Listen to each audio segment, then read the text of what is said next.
আজকের এই ভিডিওটা Vivo Y36 no service problem, সেটি খুবই আমাকে মিস্ত্রি ভাই দিয়েছিল, আমার স্টুডেন্ট।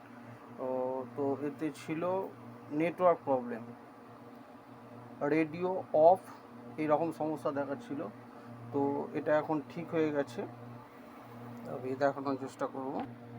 এই যে এয়ারটেল আর জিও, লাইটটা চলে গেল, এয়ারটেল আর জিও দুটোই নেটওয়ার্ক কিন্তু দুটো সিমই নিয়ে নিয়েছে। তো এই সমস্যাটা কোথা থেকে হয় সেটাই জানানোর জন্য এই ভিডিওটা বানানো। তো এর মডেল নাম্বার আমি দেখিয়ে দিচ্ছি, ভিভো Y36, ঠিক আছে। তো এর প্রবলেমটা কোথা থেকে হয়েছিল, আমি এর সিপিইউ সহ রিভলভ করে দিয়েছি, করেও সমস্যাটা সমাধান করতে। যেটা প্রবলেমটা হচ্ছিল, এর ডব্লিউটিআরে যে 1.8 ভোল্টেজটা এটা আসছিল না, ঠিক আছে। ডব্লিউটিআরে 1.8 ভোল্টটা আসছিল না, 0.9টা আসছিল। তো এটার মধ্যে আমি যেটা করেছি,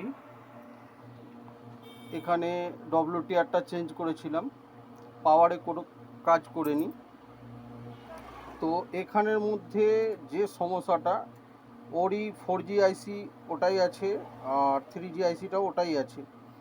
আর এর মধ্যে যে সমস্যাটা ছিল, এই যে 1.8 ডব্লিউটিআরের যে ভোল্টেজটা আসছিল, তার জন্যে এই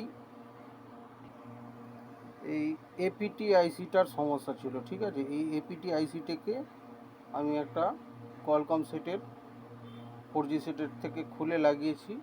এতে যে আইসিটা ছিল সেটা খারাপ, সেটাও আমি দেখানোর চেষ্টা করব। এই যে আইসিটি, এই এপিটি আইসিটি 12 পিনের একটা আইসি।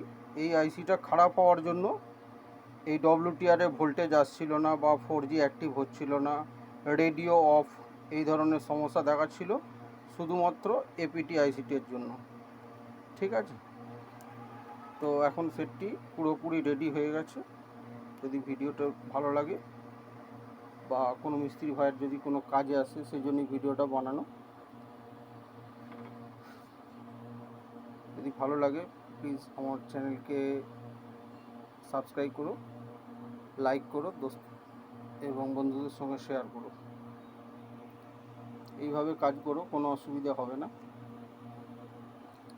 আবার বলছি, আমি ডব্লিউটিআরের 1.8 ভোল্টেজটার সমস্যা যেটা হচ্ছিল, সেটা এই এপিটি আইসিটার থেকেই হচ্ছিল, ঠিক আছে। এপিটি আইসিটি চেঞ্জ করে দিতেই সমস্যার সমাধান হয়ে গেছে।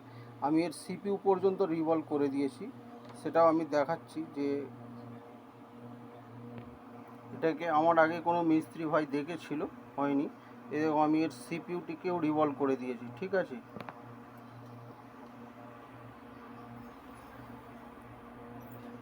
এর সিপিইউটিকেও আমি রিভলভ করে দিয়েছি। এর মধ্যে যেটা আছে SM6225 এবি সিপিইউ, ঠিক আছে। এই যে সিল টিলগুলো, এগুলো আমি কিন্তু কিছুই তুলিনি, এগুলো তোলা ছিল, কোনো মিস্ত্রি ভাই কাজ করেছিল। তো এখন পুরোপুরি সেটটি রেডি হয়ে গেছে। ধন্যবাদ।